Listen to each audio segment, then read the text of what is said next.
যশোর শহরের প্রাণকেন্দ্র বকুলতলায় গত 14 জুলাই স্মৃতিস্তম্ভের ভিত্তিস্তম্ভ স্থাপিত হলেও গত কয়েকদিন আগে জুলাই স্মৃতিস্তম্ভ নির্মাণ করা হয়। এই নির্মাণ করা হয় বকুলতলায় যে স্থানে বঙ্গবন্ধু শেখ মুজিবুর রহমানের মুরালটি ছিল, সেই মুরালটি গত 5 আগস্ট ভাঙচুর হয়।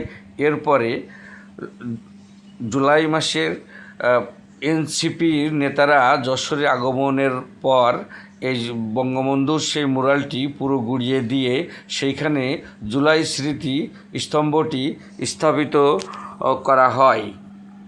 তো স্থানীয়দের মতে এটা ঠিক হয়নি এমন বাক্য কেউ কেউ বলেছে যে বঙ্গবন্ধু মুরাল ছিল ঠিক আছে, এটা অন্য স্থানে করত, এমন বাক্যও অনেক স্থানীয় মানুষ বলেছে।